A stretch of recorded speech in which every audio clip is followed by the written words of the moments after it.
It started with the scratching, a faint, intermittent noise coming from somewhere behind my bedroom wall. At first, I thought it was mice or some other pest, and I tried to ignore it. Living in an old house meant occasional annoyances like that. But this was different. The sound wasn't frantic like the scurry of tiny claws. It was deliberate, methodical, as if something, or someone, was tracing invisible patterns in the dark recesses of the house. The first night I heard it, I convinced myself it was nothing. I'd just moved into the house, an old Victorian-style property I'd inherited from an aunt I barely remembered.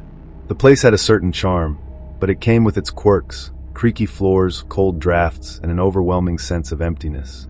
I chalked the noise up to the house settling and went back to unpacking. But the sound didn't stop.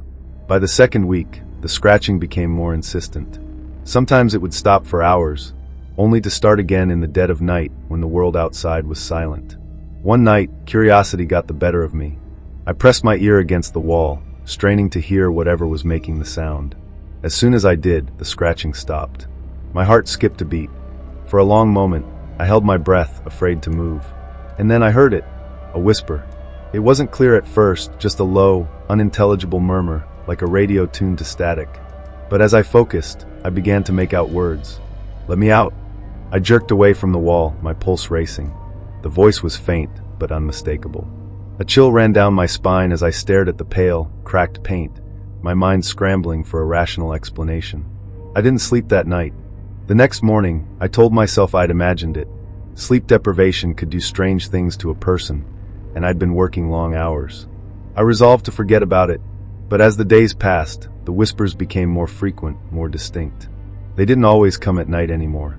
Sometimes I'd hear them while I was in the living room, or even in the shower. And they weren't always asking for help. "He's watching you. You're not alone."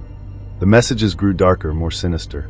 I stopped sleeping entirely, my nerves frayed from the constant unease. I considered leaving the house, but where would I go? This was my home now. Besides, running wouldn't solve anything. Then the dreams began. In my dreams, I was standing in the basement of the house, surrounded by shadows.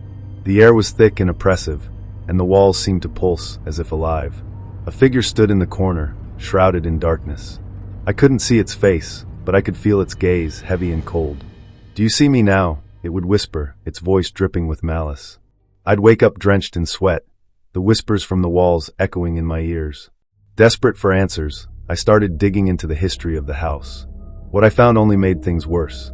The house had been built in the late 1800s by a man named Charles Whitaker, a reclusive architect with a dark reputation. According to local legends, Whitaker had been obsessed with the occult and used the house as a site for ritualistic experiments. People in the area claimed to hear screams coming from the property late at night, but no one ever dared to investigate. Whitaker disappeared without a trace, and the house had changed hands multiple times over the years. Each owner reported strange occurrences, unexplained noises, sudden cold spots, and most disturbingly, voices coming from the walls. I felt like I was losing my mind. The more I learned about the house, the more the whispers seemed to taunt me, growing louder and more persistent. One night, I decided to confront whatever was haunting me. Armed with a flashlight and a crowbar, I went down to the basement, the place from my dreams. The air was damp and cold, and the single light bulb flickered weakly, casting eerie shadows across the room. I stood in the center of the basement, staring at the far wall. The whispers were louder here, almost deafening. My hands trembled as I raised the crowbar and began prying at the old wooden paneling. Behind the panels, I found something I'll never forget. There was a cavity in the wall, and inside it were human bones, yellowed and brittle with age. But that wasn't the worst part. Carved into the wall, surrounding the remains, were symbols. Strange, intricate designs that seemed to writhe and twist in the dim light. As I stared at the carvings, a sudden, overwhelming sense of dread washed over me. The air grew heavy, and the room seemed to close in around me. And then I heard it, a low, guttural growl coming from the darkness behind me. I spun around, my flashlight beam cutting through the shadows. For a moment, there was nothing, but then I saw it, a figure emerging from the blackness, its form twisted and unnatural. Its eyes burned with a malevolent light, and its mouth twisted into a grotesque grin.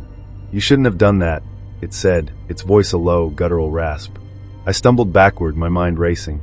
The whispers were no longer coming from the walls. They were all around me, a cacophony of voices screaming in anger and pain. I ran. I don't remember how I made it out of the basement, but I did. I fled the house that night and never looked back.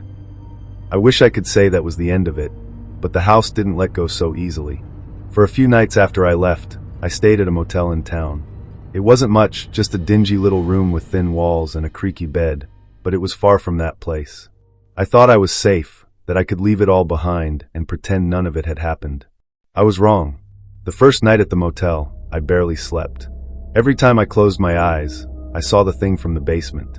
Its hollow, burning gaze lingered in my mind like an afterimage. I would jerk awake, heart pounding, convinced I could hear faint scratching from the walls of the motel. On the third night, I awoke to find my phone vibrating on the nightstand. A call was coming in. Groggy and disoriented, I glanced at the screen. The number was one I didn't recognize, but something about it felt wrong. The area code wasn't local. Hell, I wasn't even sure it was real. Against my better judgment, I answered. For a moment, there was only static on the other end. Then a voice. "You can't run forever," it whispered. I froze, the phone slipping from my hand. The voice was the same as the one from the walls, low and guttural, dripping with malice. My pulse thundered in my ears as I stared at the phone, still lying on the floor, its screen glowing faintly. The whisper came again, not from the phone this time, but from the walls of the motel room. "Let me in." I bolted from the room, not even bothering to grab my things. I drove for hours, my hands gripping the steering wheel so tightly my knuckles turned white. I didn't have a destination in mind. I just needed to get as far away as possible. But no matter how far I drove, I couldn't escape the whispers. They were with me, in the hum of the engine, in the wind rushing past the car, even in my own thoughts. That's when I realized the truth. Whatever I had disturbed in the house wasn't bound to that place. It had followed me. The days that followed blurred together into a haze of fear and paranoia. I stopped sleeping entirely, too afraid of what I might see in my dreams. I avoided mirrors, terrified of catching a glimpse of something that didn't belong. The worst part was the feeling. It was as if I was never truly alone. Even in the middle of a crowded diner or a busy parking lot, I could sense it. A cold, suffocating presence just out of sight, watching, waiting. I tried everything to rid myself of it. I went to churches, hoping for some kind of blessing or exorcism, but the priests looked at me with pity or skepticism. I consulted psychics, their promises of protection little more than hollow reassurances. Nothing worked. The whispers only grew louder. One night, desperate and delirious, I decided to return to the house. If I couldn't escape it, maybe I could confront it, end this nightmare once and for all. The house was exactly as I'd left it, its dark silhouette looming against the night sky. The windows stared back at me like empty eye sockets, and the front door hung slightly ajar, as if inviting me inside. I stepped over the threshold, the floorboards creaking beneath my weight. The air was thick with the smell of damp wood and decay. The whispers began almost immediately. "Welcome back. You belong to us now."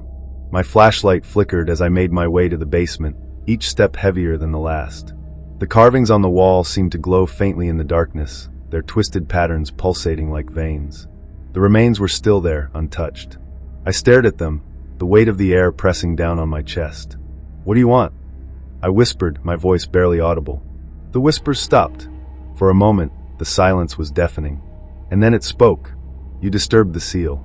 You woke us." The voice was different now, deeper, more resonant. It felt as though it was coming from all around me, vibrating in my bones. "I didn't mean to," I stammered, my voice trembling. The air grew colder, and the shadows seemed to writhe and twist around me. "Intentions do not matter," the voice hissed. "You cannot undo what has been done." The carvings on the wall began to glow brighter, and I felt an overwhelming urge to touch them. My hand moved on its own, drawn to the symbols like a moth to a flame. As soon as my fingers made contact, the room exploded with light. I woke up on the floor of the basement, my body trembling and my head pounding. The symbols on the wall were gone, and the remains had turned to dust. But the whispers were still there, faint but persistent, like the echo of a scream. I left the house that night and never returned. Even now, as I write this, I can hear them, a constant reminder of what I unleashed. They follow me everywhere, a shadow that I can't escape. I don't know how much longer I can endure this. The whispers are growing louder, and I'm afraid of what will happen when I can no longer resist them. If you're reading this, consider it a warning. Some things are better left buried.